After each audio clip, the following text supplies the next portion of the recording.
All right. Well, thank you all for having me tonight. I am Marcus Flowers, the Army veteran and Democrat. For those of you who don't know me, I'm running against Marjorie Taylor Greene here in Georgia's 14th Congressional District. A little bit about me. I was born in Troy, Alabama, the birthplace of John Lewis. I didn't have your typical childhood. At 11 years old, I moved into a children's home because my family, like many families in our district and around the country, went through some tough times. And that's a life-changing event. Kids made fun of me because I couldn't afford decent clothes or shoes. I didn't have my parents around, but that gave me a strength, and it taught me how to deal with bullies at a very young age. At 18, I joined the Army, and I swore an oath to support and defend the Constitution of the United States of America.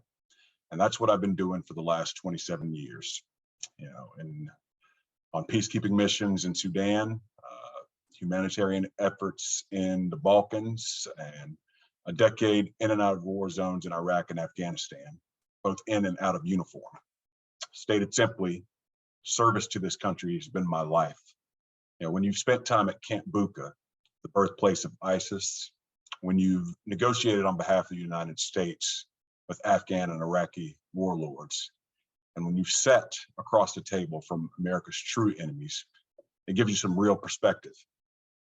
I've seen the best this country has to offer because I've worked alongside some truly great American heroes.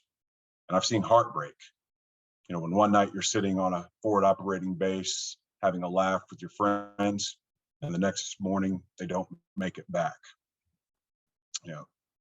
That's one of the things that disinformation, misinformation, radicalism bring about. And that's what Marjorie Taylor Greene is trying to infect America with, and I can't stand by and watch that happen here. Everybody has their own feelings and experiences with January 6th. Here's mine. It began in earnest for me when George Floyd was murdered at the knee of a police officer. My granddaddy was a sheriff. My uncles were police captains, and I knew that was not what America was supposed to look like. And I watched over the course of that summer as a misinformation and disinformation campaign grew louder and louder. And then on January 6th, the symbol of American democracy was attacked, our United States Capitol. I watched in horror as police officers were beaten with an American flag. Meanwhile, a Confederate battle flag was being paraded through the Capitol Rotunda. An attempted coup at the heart of our democracy. On the next morning, January 7th, I called my supervisor and I resigned my post as a government official to run for Congress against Marjorie Taylor Greene. But this isn't about politics for me. This is about right and wrong. This is about preserving our democracy for future generations. It turns out I wasn't the only person who felt that way. We embarked on a journey, and it has since become a movement. More than 150,000 people have invested in our campaign to remove Marjorie Taylor Greene from office and restore honor, decency, and integrity to this seat. I want you guys to think about that for a second. 150,000 people are willing to invest in this district and say, we believe in you. We've raised over $4 million already in this campaign. And among those people who've invested and stood up with our campaign are the likes of Ambassador Andrew Young, State Senator Jen Jordan, Congressman Eric Swalwell, Fred Guttenberg, whose daughter was murdered in the Parkland massacre. We also have been endorsed by several national organizations like Vote Vets, No Dem Left Behind, Collective PAC, and the Congressional Black Caucus. We're going to be able to make an investment in this district, an unprecedented investment. We're going to go up on the Atlanta television market, the Chattanooga television market, something no Democrats ever done before in this district. We're going to also do some of the things that are very important to the people that I've been talking to. We've been out knocking doors, and not just talking to Democrats, but Republicans as well. And they're concerned about things like rural healthcare, rural broadband, infrastructure, and jobs. I'm putting everything I have into this race to make sure that we have that. affordable health care, a safe environment to raise our children. And we have to do a better job of taking care of our veterans. As a disabled veteran, I know what it's like to go through the process of getting your claims filled out. And it's a painful process. It took me a year and a half. My father-in-law, who's a Vietnam veteran, is only just now getting his claim through the VA and starting to get taken care of, but he has to travel hours to appointments. So we can do better.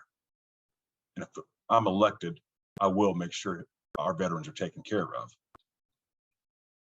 You know, we don't need any more absentee politicians who only care about personal gain. And we also have to stop treating each other like enemies. I've seen our enemies up close and personal, and they're not other Americans who simply have different political views. You know, this is a tipping point, not only for our district, but for our country. Who do we want to be? So if you believe that democracy still matters in this country, that disinformation and radicalism is dangerous, and you think that our democracy is just worth saving, I need you to stand up, organize, and sign up with Molly, who's also on this call, and join our movement. Thank you.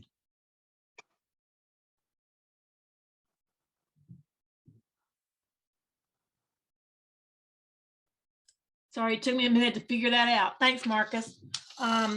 Impressive to hear how much money you have raised. There's a lot of interest in this race, and I think we're going to see a lot of people turn out for it. So it's going to be an interesting midterm election this year.